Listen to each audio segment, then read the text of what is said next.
gives us a little bit of a 2-year reprieve so that we can put together an HPOZ if the community decides to do that. All right, so let's back up and start, because we're taping everything, just so you guys know, we're going to be putting it up on a Brookside website that we're going to be, come January, launching and letting everybody know that it's a repository for all things Brookside, whether it's coyote sightings or somebody's looking for a babysitter or whatever it is, and HPOZ, ICO, CIM's development, all those things. So we're going to be informing and keeping all the information out there. So even if you miss a meeting, we're going to post this on YouTube and have the link on the website so everybody will be able to see.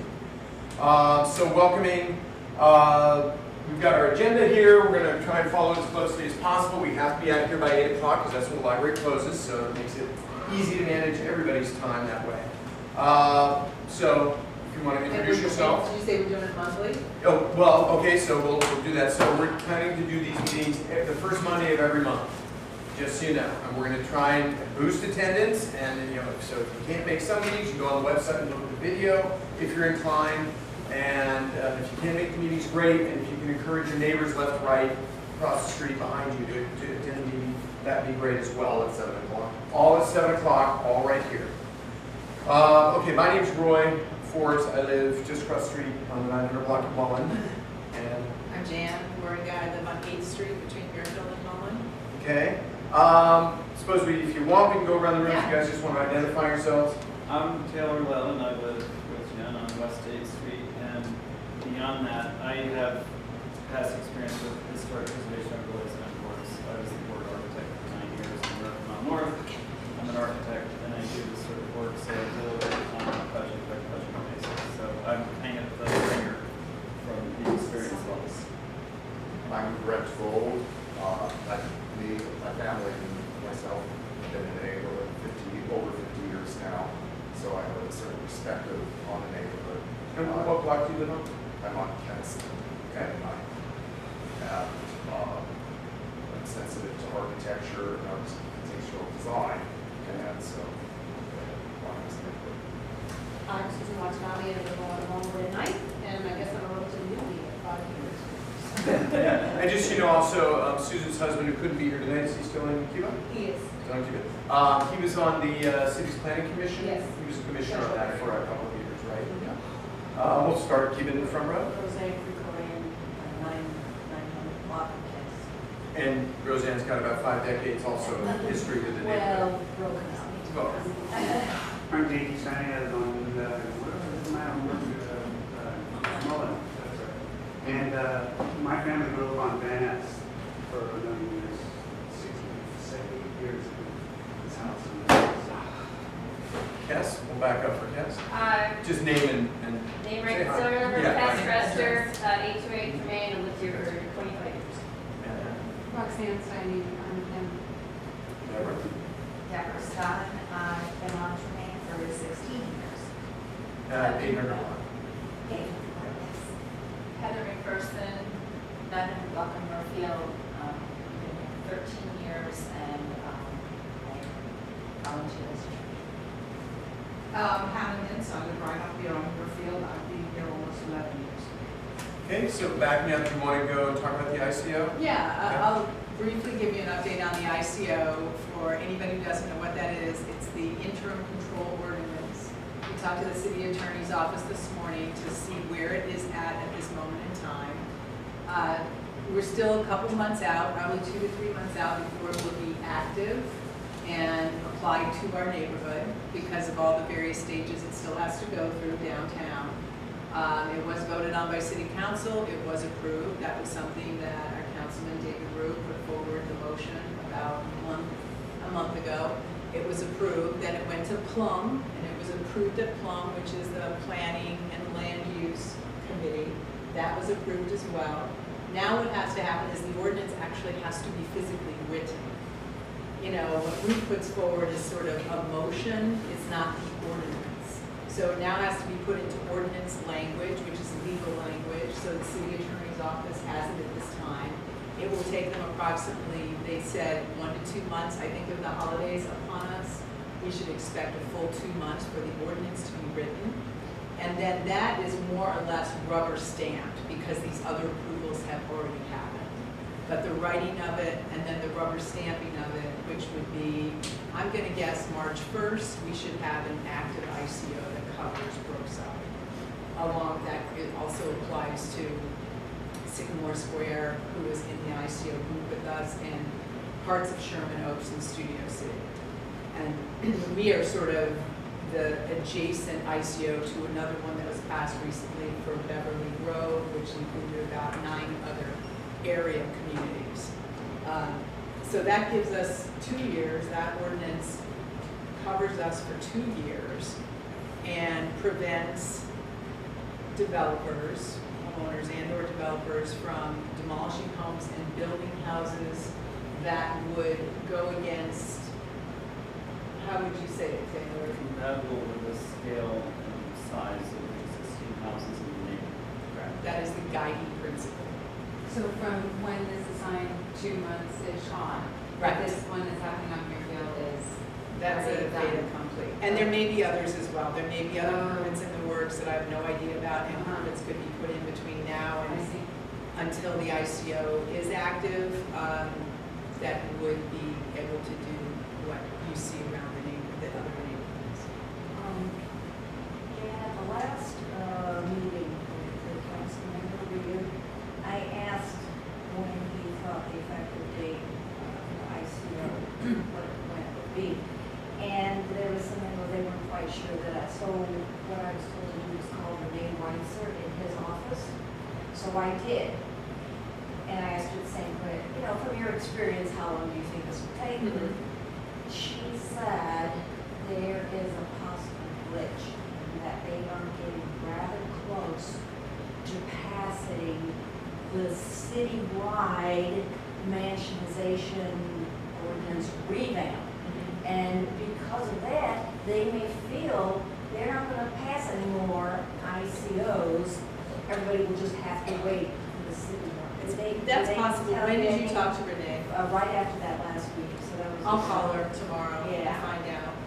I mean, that sounds plausible to me. It's not something that I've heard, but it sounds plausible that something like that could happen. If you read in the LA Times, I think just yesterday, Sunday, and also in the Chronicle, there are articles about the revamping of the baseline mansionization ordinance, commonly referred to as the BMO. That is being revamped. It actually has been rewritten. It is now going up for public hearings and much like what we're doing here, but on a much bigger scale, where people can weigh in on what they think of the new baseline mansionization ordinance. And it is possible that we as a community will decide we can wait for that. We don't have to go forward, and we want to see what that says, and maybe we'll feel protected by that. That is primarily oriented towards, as I understand it, you can correct me if I'm wrong, Taylor, it is primarily oriented towards square footage per lot. Like the square footage of your house, the percentage of that per your lot, and how much you can add on. It's all based on square footage percentages. It doesn't get into design at all. The ICO doesn't either, right? The ICO doesn't either. No, it's just that that's not gonna be in effect March 1st. All right, well, we'll get that. Let's just. I'll yeah. check with Are Renee. there any other questions related to the status of the ICO? Because otherwise we need to move on and I wanna get my and notebook. we'll cover the rest of that. But I'd like to kind of start more at the beginning. I'm new to this, so I don't know what the backstory is, how long this has been in effect, Okay. what the purpose of it is, you know, who's behind it. Okay. And Can we get to that? Let's keep it general before we Right. get to all the All right, details. let's just go over the purpose then and just the general ground rules for all these meetings, and then we'll come back to that. Is that all right? Okay, so the general purpose of the meetings, just so you know, we'll start with the ground rules. All opinions need to be heard, one voice at a time, so no matter how heated conversations get, we're not going to be talking over each other. Please keep an open mind. You may have come in with a position one way already in your thinking. Be open and receptive to other people's ideas. State your thoughts without blame or judgment. We're all neighbors. We got to stay neighbors. We'd like to be civil neighbors. Critique ideas, not people. It's never about the person, it's always about the idea. Please limit no sidebar conversations, and if you have a cell phone, either turn it off or put it on silent. So the purpose of these meetings that we're going to have every month is to identify resident concerns in general related to preservation and development in the neighborhood. So these meetings are kind of being renamed, relabeled from an HPOZ meeting to a preservation meeting. So we can identify all options available, all concerns related to it, and collectively figure out what is going to be the best solution to address the concerns that we're all going to identify. And that's why every month we're going to be going, as we see new faces, we'll have a sheet out there with what if concerns have been raised, and if somebody has something that hasn't been raised before as a concern, we're going to add it to the list. And then we can always refer back to that list as we then begin to migrate into discussion about options. Which options might address certain concerns? Is there an option that addresses all concerns? That sort of thing.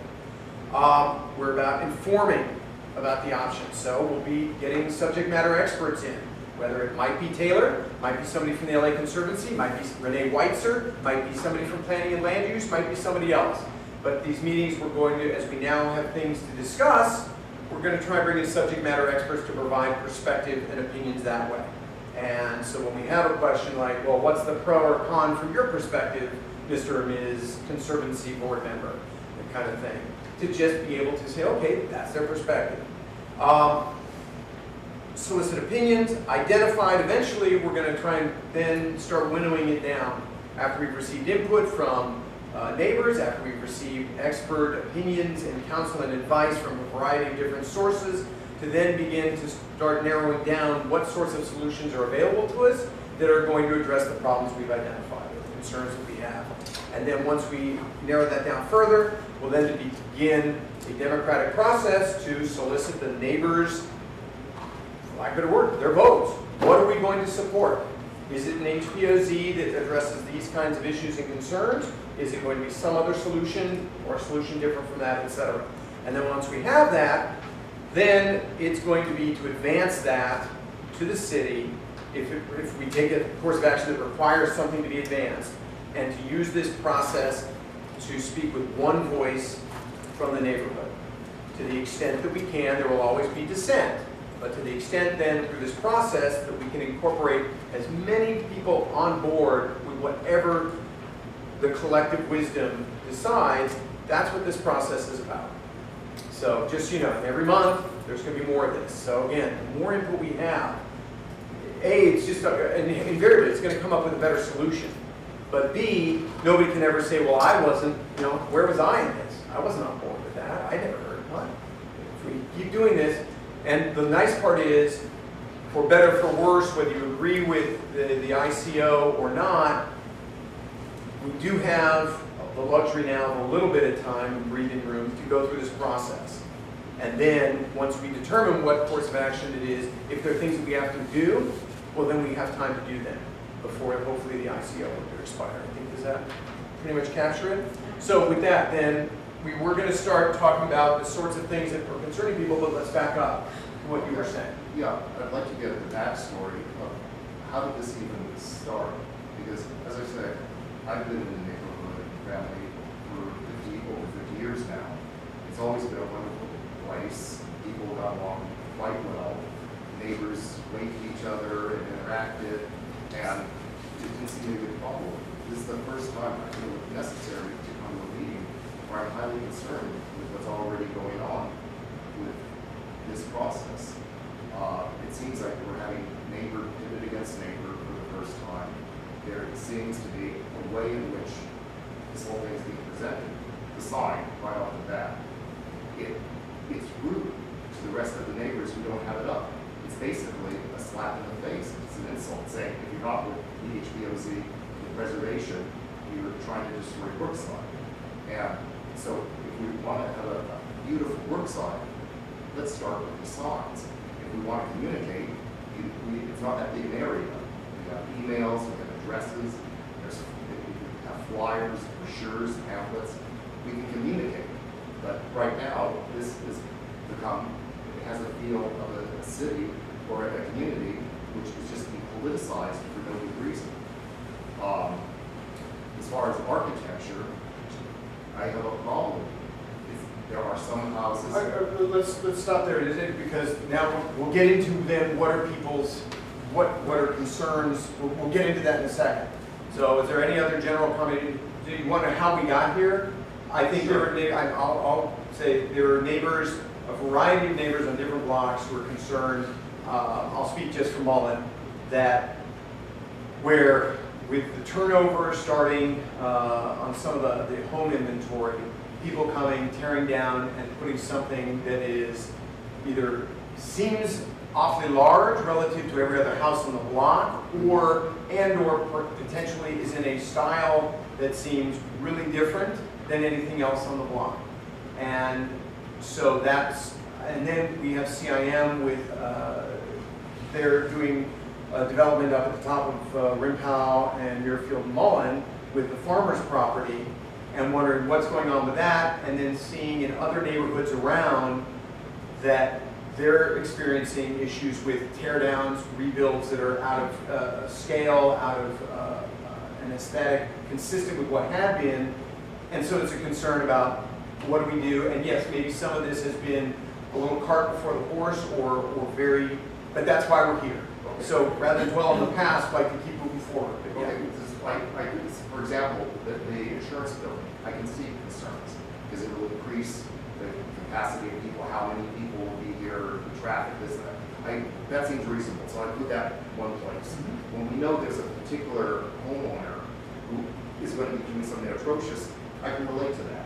I have a problem with overlaying the whole area and everybody wondering, oh my gosh, we're going to have more government rules, regulations, All right, so let me just try and whenever capture the that. government gets involved, the government destroys neighborhoods, and that always brings So how down can we put that the into values. one little, you're concerned about regulation, just over-regulation? Regulation, fees, fines, government. Our government does not seem to be our friend. It does not benefit us. If I have real concerns about crime and rape and burglary and break-ins and vandalism, I don't know as a community why we're not hitting things that really are a clear present. Okay, so we're not going to touch on that. We're going to focus strictly on our preservation, not what else the city should be doing, could be doing. So we're strictly on preservation. So what are your concerns is whatever whatever. neighbors here, how about us deal with, hey, we got real problems. I mean, this alleyway is a danger. Well, I've lived on the alley for 24 years, and I walk my dogs up and down the alley 3 times a day. I've never had a problem, ever. I've had homeless people that I have gotten to know and had issues with some, issues not with others. I've had graffiti, we paint it out. I go to the Lowe's, I get the paint, I paint out my neighbor's graffiti because it's just the thing to do, especially people who can't do it, the elderly, the sick, etc. We just take care of them. We do have an email group newsletter. We do send out notices about crime. We do it all the time. We've been doing it for about a decade. And more importantly, I think, in terms of the history of the HPOZ, I just wanted to add, this has come, I think this is the 3rd time we've considered the HPOZ in Brookside since I've lived here. There was once early on when I first moved here, and then again about 10 years ago, and then just very recently. And I think one of the reasons why it's come up recently is because of the plethora of mansionization that has occurred all around us. And for me at least, looking at what's happening to my neighbors on the other side of 6th, on Mansfield, Citrus, Sycamore, etc. I've had 2 friends who had a mansion built next to their small Spanish home, lovely home. They've been in there like I have, maybe 20, 25 years. I mean, their property value has just gone right to the floor. Nobody wants to buy their house. They've got bright lights shining into their backyards. They've got people, there's no privacy in the backyard for either person on either side of the mansion because the house goes up to 38 feet. It's very modern. There's lots of glass, so they're constantly, the people who are living in the mansions are looking down on the neighbors in these little houses next door. So the privacy is completely gone after 25 years. That's a huge, huge issue, I think, for mansionization of neighborhoods. Where is that? I haven't noticed that.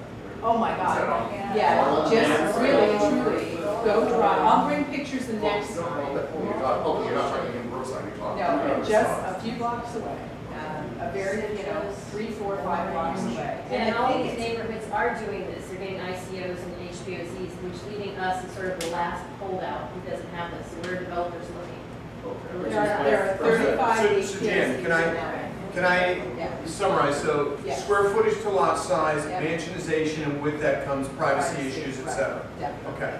And, No sunlight. property values, because what's happened to my close friend is the developer who built the McMansion next to her has literally come knocking at her door and said, well, you're screwed now. I'm the only one who's gonna buy your house, and I'll buy it, and I'll build another McMansion, but this is what I will pay you. And so now she can't be on the marketplace anymore. Her house is dead in the water. What was once worth about 1.2, he offered her 750. So property values for current. Well, one thing about developers is they want to make a profit, and if that developer won't buy a property, there are plenty, if the value has gone up. I don't like mansionization myself. I've had 2 of them across the street from me go up, but but somehow, the way I resolved it in my own mind, I didn't like the noise, I thought they were rude, I thought they were inconsiderate. I do know my property value has now gone up about $100,000 as a result of it.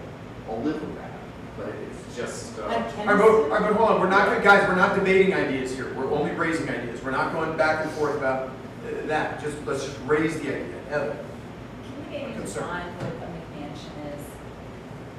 okay? According to the city, a McMansion would be something that exceeds 50% of the square, according to the current BMO baseline mansionization ordinance, something that exceeds 50% of the lot size square footage.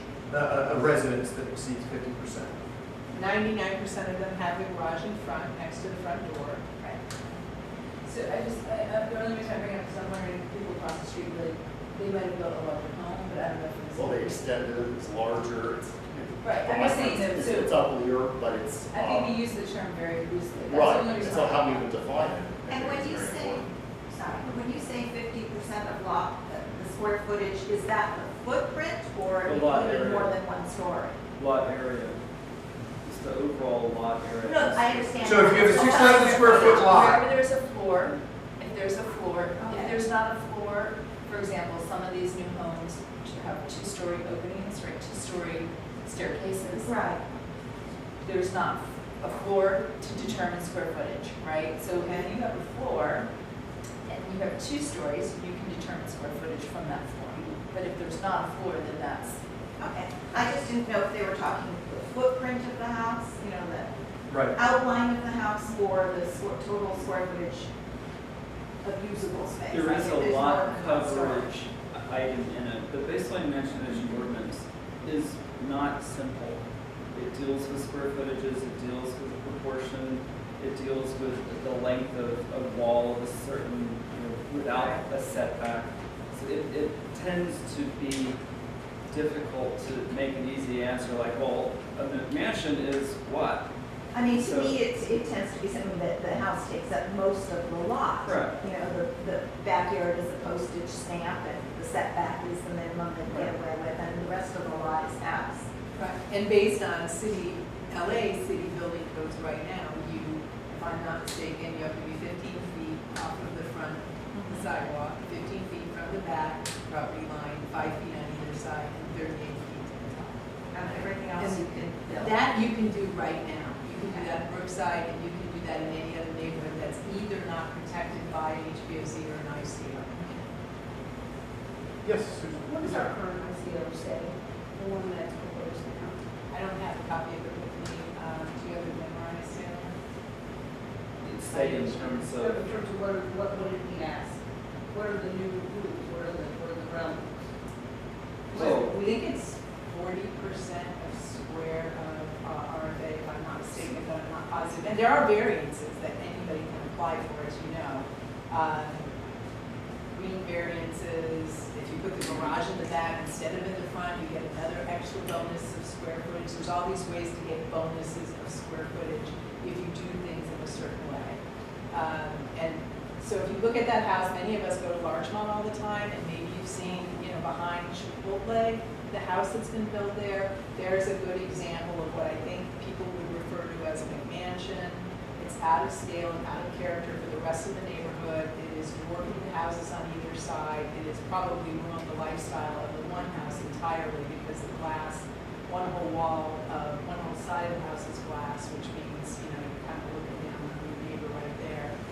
And they maxed out every variance they could, and I think it comes out to 60% of your lot area that you can finally build in addition and become that size, and that's what it looks like. That's one reason why the baseline legislation ordinance is being reviewed for Yeah.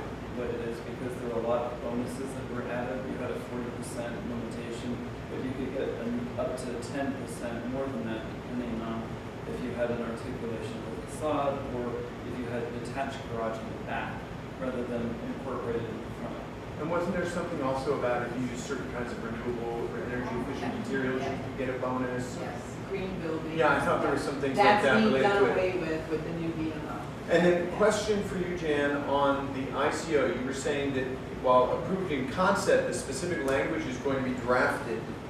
And so we don't know what our ICO says Exactly. yet. That's right. And then you also said something about Studio City, which, so is ours going to be more approximating what Studio? Now, ours is gonna be supposedly identical to the Beverly Grove ICO, Okay. which is the stricter one of the two that exist out there that we could have been tagged onto. It's the Beverly Grove ICO, and we are part of Studio City and part of Sherman Oaks, Sycamore Square, and Brookside are all in this ICO together. That is going to be written to approximate Beverly, Beverly okay, Grove, that already yes, exists. yes. And has been drafted and approved and all that. Got it, okay. And the one that's been approved in Beverly Grove, is that eliminating their mansion problem?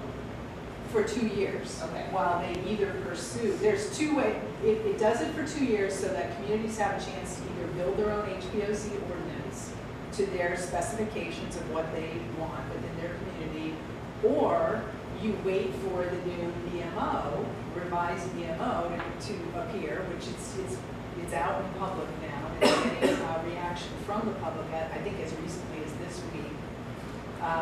And then maybe some people will say, hey, the BMO works for us. We don't want to get into an HPOC. The BMO and the square footage and the specifications that are in this mansionization ordinance is all we need in Brookside. Some people might be fine with that. The other thing. You can go online and read all this stuff. Right, but I guess I'm just trying to figure out, maybe I'm not being clear, I'm just trying to figure out if the ICO goes, so say we don't vote for BMO, the city doesn't get their act together. Right. Right, very So possible. the ICO goes, when you puts it forward, it goes into effect in March. Right. Then are you, I mean, I'm not an architect, are you comfortable that what's in place, the ICO, Beverly Grove ICO, will prevent what people generally think of as getting mansionization in Brookside? Generally speaking, for 2 years, yes, while we crafted HPOC, which is sort of how most neighborhoods do this. They put an ICO in place, it gives them the 2-year block of time to put an HPOC in place. Just to be more complicating about it, there is a rezone in LA effort that's ongoing now, Separate from BMO? separate from everything, because Mhm. the zoning code was last completely rewritten in 1946. So what you have is a cobbling of different things, like even the departmental specific plan. Any specific plans are a modification of those zoning. The historic preservation zones, they're all slightly, a modification of that, and it kind of got brought up by the BMO because it was so complex and hard to understand. So Rezoning. so while the BMO is being modified and fixed to make it be more protected, you also have a rezone LA, which is going to be some years in the making as well. But it will generally, as I understand it, from planning and planning, it's not going to be a dramatic change. It's just going to try to limit that every time somebody's interested in preserving a neighborhood, well, let's set up this separate little zone. Because right now there's over 30 HPOCs. Planning doesn't have the staff to manage. So it gets bottlenecked. Project. So they're trying to make it simpler. So right now, the three things on the table for us are the ICO, let's put the HPOCs, so the IBO, the ICO, the BMO, and the possible new code, but that's not gonna happen for another. Right. It will At happen. least, yeah, It's it is just that happening, it's yeah. years out. Okay, any, Heather? But just, so the ICO Beverly Grove one, because I've read that ICO ICO, so are you anticipating that whose office is, would they just kind of repurpose that language? Yes. They have, but They that's will. what city attorney is now doing. They're the as ones far who as how write They it. write it. Okay, They so there, write I mean, there's no modifications to that, it's basically, as But far as it's how basic. they're That's gonna correct. utilize, and then there's, Right, okay. and but it's up to the city attorney's office to turn it into a ordinance document.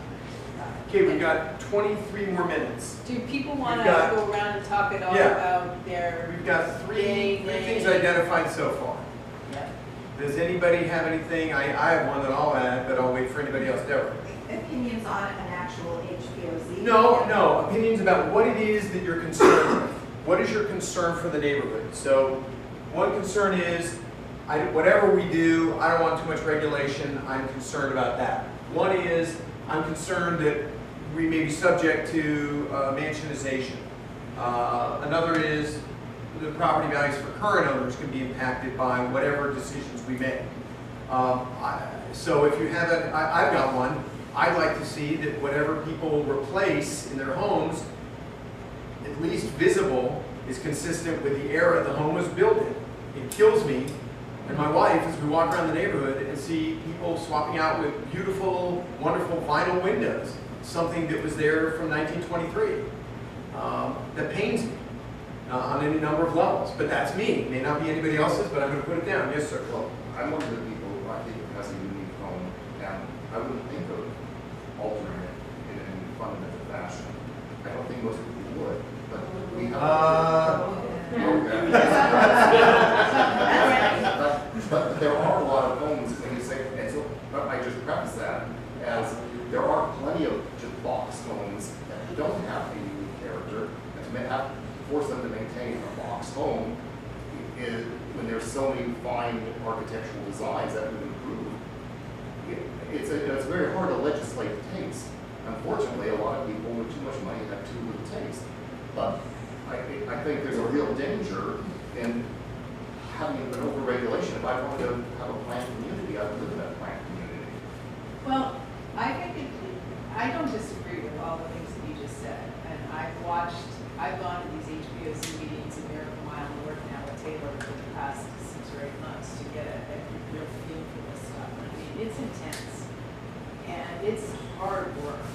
5 people are on a board and maybe you have to go to these meetings every month and the meetings last for 2 or 3 hours. And you are sitting there face to face with your neighbors who want to do X, Y, and Z, and it doesn't jive with the HPOZ that was created 10 years ago and whatever. And it's, you're in a position to not allow a neighbor to do certain things. It might be like what Roy has just recommended, no vinyl windows. They have to be wood windows. And for a lot of people, that's not affordable. I personally would like to see what the baseline mansionization new ordinance looks like, because if it's strict enough, we may not need an HPOZ. And then we don't need to have a board and do all this stuff. You have a beautiful home, I know your home. I wouldn't do anything different to my home than the character and the taste that it is now. I think most people in this room, I'm almost positive no one here would. But I'll tell you what, we're not looking at homeowners right now. What's happening in this neighborhood and all around us are developers who are not stakeholders. They don't care about our neighborhood at all. They just want to buy and sell the property. And they want to remodel it so they can make money. And I'm not saying that's bad. I'm a capitalist also. However, that's a real big change for the 24 years that I've lived here. I've seen a big change in the last 2 years of who's buying the homes, who's remodeling them, and then they're gone. Because there was one, for example, on Keniston near Olympic that was so tattered and beaten up and hadn't been touched in 30, 40 years. Developer came in, made it magnificent, I know kept what the you were architecture talking style. And so I'm wondering what sort of. You get how good developers and you will get this shitty be? developers. All right, well, before we get to draconian, let's stick with trying to identify. Yeah, We'll say yeah, if yeah. we run out of ideas tonight, then we can start going on to those concerns. But let's try and keep identifying. Hannah. Yeah, there's another issue, and that's the issue of our sidewalk trees that are impacted by construction. I've seen it, my daughter lives on Las Palmas, just north of Melrose, and she has one of those little 1,100 square foot little cottagey things, and they're all up and down the street, and lo and behold, a couple of properties sold, and they're now, wall to wall, property line to property line boxes with glass and steel.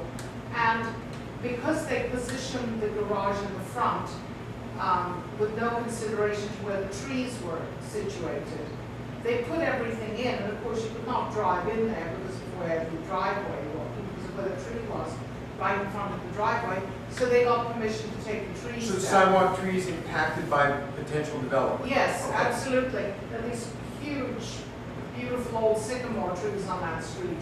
And the whole street is all sycamore trees, it's just stunning. And all of a sudden, there are these 3 huge gaps where they took the trees out to accommodate the driveways of the new development.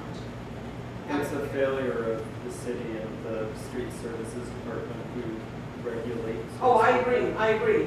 But They should not have allowed them to take the trees out and say, Of you want to course. get into your driveway, use a pogo stick. And you bring up an important point within the HPOC, so Yeah. the one that I was on the board for. Yeah. It talks about site and context. So we tend to focus on houses and what you can or can't build. The site context and the street trees are in fact one of those things that have to be addressed by the board. All right, Roxanne. Okay, Roseanne. Oh, Roseanne, sorry. She's Roseanne. Yes, that one I do. Roseanne, yes, sorry. 2 questions. I've been through this process in Pasadena, and I'm wondering whether it's the same or different. Over there, we're only talking about what's visible from the street in HPOC. Not anything in the That's back, correct. not anything in the interior, not paint color, and not landscaping. Is that the same? I think so. Correct. Okay. Well, no, it depends. If there are people in this neighborhood who want something more than what you described, and there's a majority of them who want that, then that's what, if the majority wanted an HPOZ and they wanted it to look like that, then that's what it would look like, majority rules. So if Well- that's not consistent with what you want, then you'd probably say, I would like an HPOZ that looks like this. But if 51% of the neighborhood says, we want an HPOZ and we want it to look like that, I beg to differ a bit because the planning department plays a big role in what your ordinance looks like. Once you start working on your HPOZ in earnest, assuming the neighborhood says, yeah, we want to do this, you start a 2-year process with the planning department. They assign a planner who deals specifically in HPOZs. And there's some things they won't allow you to do. They guide the process. They guide the process and Right. they base it on other HPOZs in your area that have already been written. There's 30 of them for us to look at as examples. And typically speaking, it's not a right or wrong Right. here, but typically speaking, it's what you see from the front, yes. One more quick question. In Pasadena, it's a small city, but the board is a citywide board. It's not made up of your neighbors or, so there's not the feeling that somebody who has a vendetta against you within your neighborhood is going to be able to stop your own plans. It's a citywide board.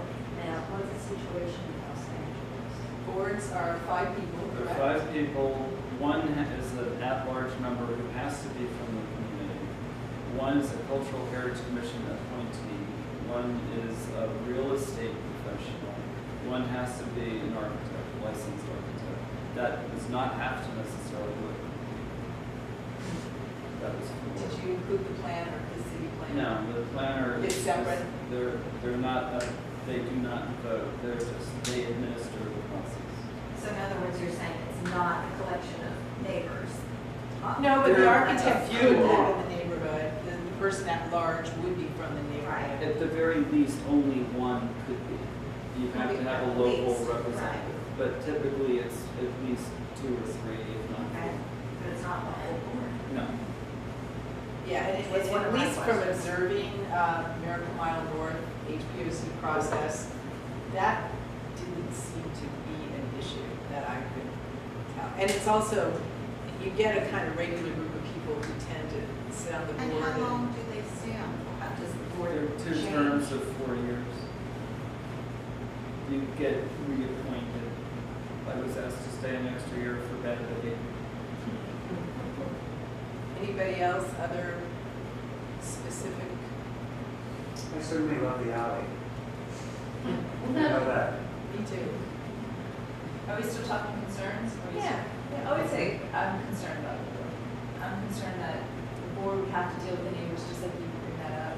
I'm concerned that the board would have that type of power, and like you're saying, you know, or Roseanne said, just personalities and it's human nature. That, I would say, is probably one of the scariest things for me. Well, I could really address that, because one thing we're not mentioning about the board is they have an advisory capacity only. You know, even me as an architect, I could say, well, here's all these reasons why I think this is great or awful. We just have an advisory vote. It's whatever the vote is, 4-1, 5-7. It then goes downtown where it's reviewed by the Office of Historic Resources, which is part of the planning department. It goes back to your point about you don't like the regulations. Typically, we have a whole pile of regulations about building and safety as well as planning. So it goes back to downtown where the planning department ultimately writes up what they think and reviews it with the city's own preservation of it. So that's where the decision is made. The board is just advisory. It How doesn't often hit does the neighbor, board, it's neighbor. how often does the decision of the city change against them? It happens. He's involved in a project right now where it's changing. Yeah, I appreciate that. I just really, that's probably, just as we go through the Yeah, process, yeah, that's I one of hear my you. concerns. I find that very concerning. And my question adding on to that would be, okay, so I want to change my windows or whatever, I go to the next board meeting, present it, and then you make your vote, and then it goes, how long does it take usually for you to get an answer on what it is you want to do? Taylor, would you like to comment? It's time consuming, I'll tell you that. Depends on how many consultations you want to have, and the board meets twice a month. You can be approved the first time through, then the city has 75 or 90 days depending on the type of review. So once you decide to do something to your house, it could take months till you get the go-ahead. Yes. Sure, same thing is true with the building and safety. If you're smart, which sometimes one can be, you go in through the building and safety for their review before you have final review from planning. That's a bit of a gamble, but you can co-locate those tasks. Typically, though, planning is not as big a holdup as building and safety because of the structural plan check review and so on and so forth. In other words, there's a lot of layers of bureaucracy. And just to address your concerns still about the board, I think the greater concern that I've had is when you see somebody who has gotten a project approval just as of right, no zoning, changes at all, that they can make a McMansion or a modern box or whatever you want to call it, with absolutely no input from the neighbors whatsoever. That's what No, I frightens totally me. agree. I mean, that's why we're all here. Yeah, But exactly. as our options become available and this new rule that the city, I guess one of my biggest thoughts as we were going down this process was, if we do have this ICO and the city is desperately trying to rewrite these laws, then do we really need to have all this other additional layers if these new laws are in place and they do achieve what we want? That's my biggest. We money. Exactly. And we just money. So as I look down, I look at my concerns, I say, well, giving power to 5 people, granted it has to go through the city, granted these are additional layers, could be more time. There's just a lot more going on than the city just catching up with the rules and it being applied to the neighborhood.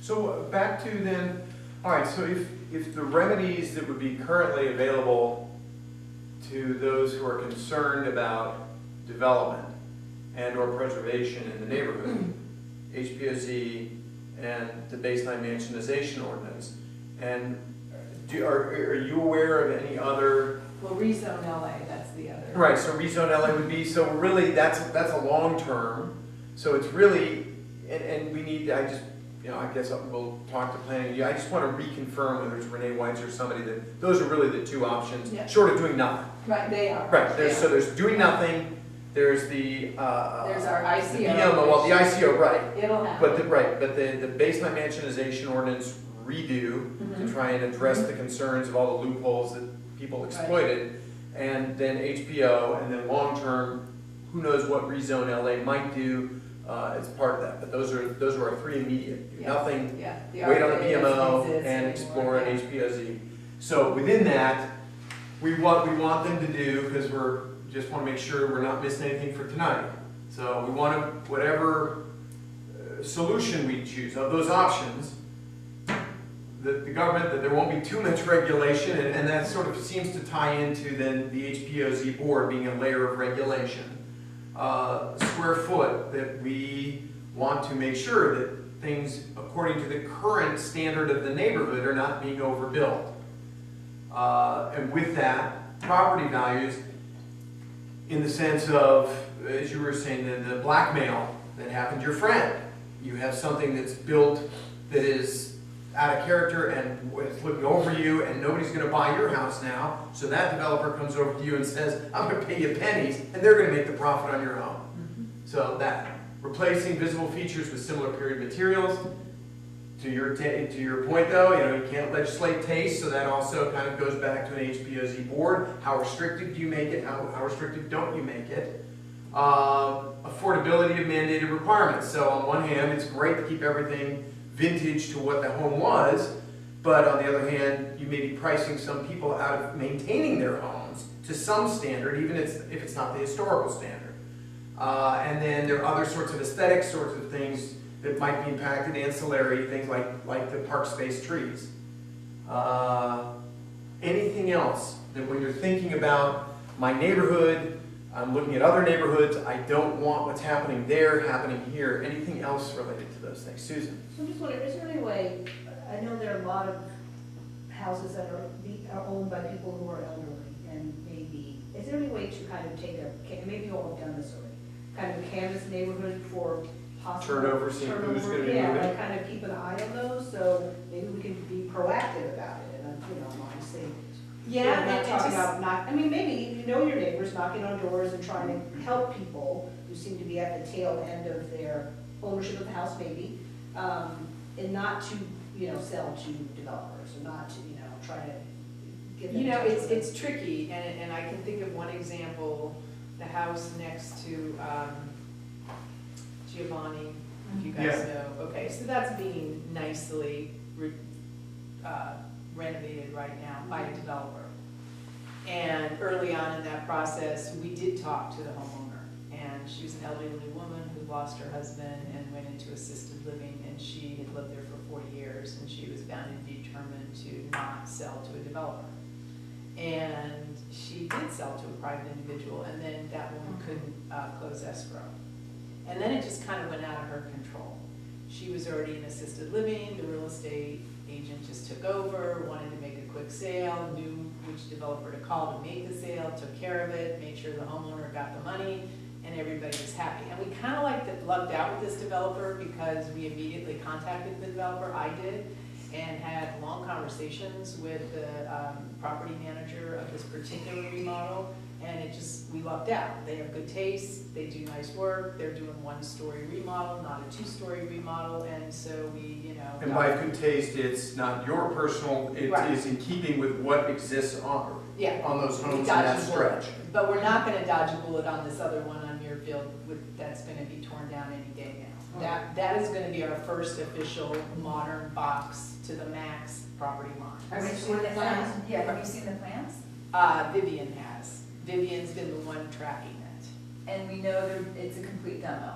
It's a complete demo, and it's 15 feet in front, 15 in back, 5 on either side, 38 height. Garage in front, modern box. Which house is this? This is a 2-story Spanish house that's being torn down in the 900 block of Muirfield. That mid-block on the west side of the Big street. green May I fence add, around it. that's who my sign is aimed at, it's not my neighbors. I put up my sign when CIM was coming in, I wanted CIM to see that the neighbors were having a certain solidarity, that we are gonna preserve our neighborhood from developers.